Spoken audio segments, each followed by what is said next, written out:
Rights of Labor by William H. Taft, Edison Records. The interests of the employer and the employee never differ, except when it comes to a settlement of the terms of the employment. To give to employees their proper position in such a controversy, to enable them to maintain themselves against employers having great capital, they may well unite, because in union there is strength, and without it, each individual laborer and employee would be helpless. The promotion of industrial peace through the instrumentality of the trade agreement is often one of the results of such unions when intelligently conducted. In order to induce their employer into a compliance with their request for changed terms of employment, workmen have the right to strike when abroad. To use such persuasion as they may, provided it does not reach the point of duress, to lead their reluctant co-laborers to join them in their union against their employers, to accumulate funds to support those engaged in a strike, to delegate to officers the power to direct the action of the union, and to withdraw themselves and their associates from dealing with or giving custom to those with whom they are in controversy.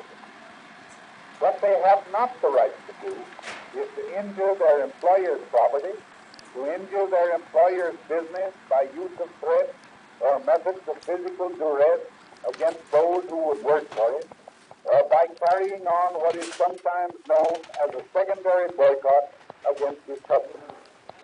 All those who would sympathize with them may unite to aid them in their struggle, but they may not, through the instrumentality of a threatened or actual boycott, compel third persons against their will, and having no interest in their controversy, to come to their assistance.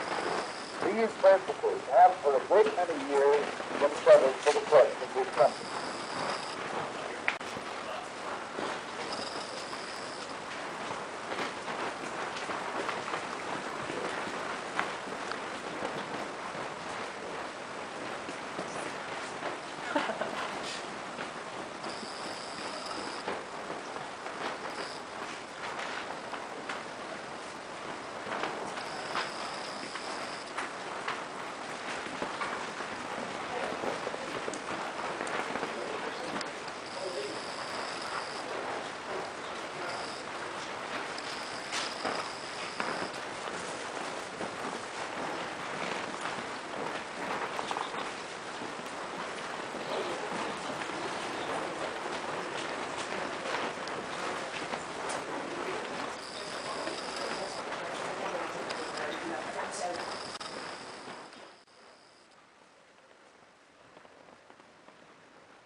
inventions or items that are already out that people use.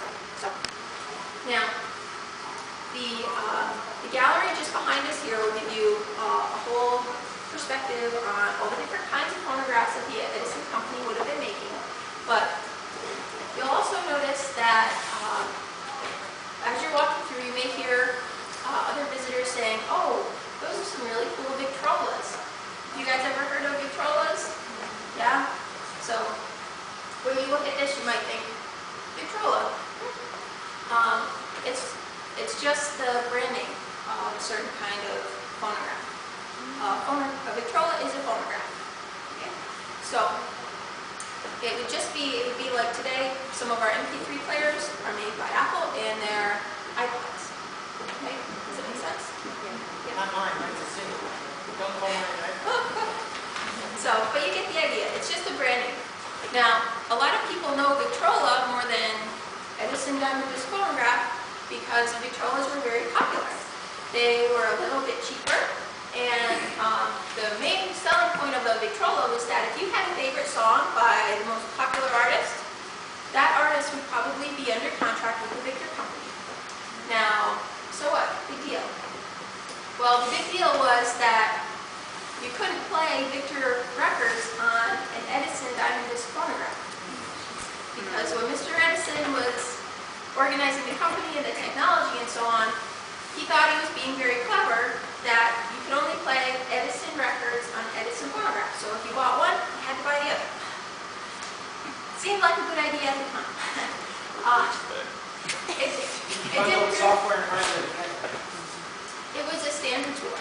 So the Victor company won out because their records could be played on Victor company phonographs, they could be played on Columbia phonographs, and vice versa. If you had a Columbia record or another kind of company's record, you could play it on a Victrola. You couldn't really play it on an Edison diamond disc phonograph because it wasn't formatted that way, and also they ultimately did create an adapter, but the adapter came out much, much later, and it was kind of a little bit too late to be a very popular item. So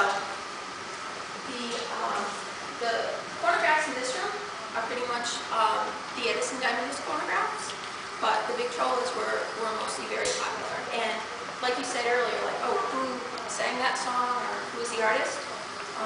Mr. Edison didn't focus on the music that he was selling, the music that he would be recording here in the music room, of course, but he focused more so on the technology and the sound quality. So the Edison diamond disc phonographs had better sound quality.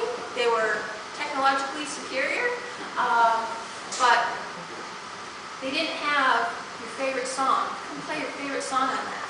And so people kind of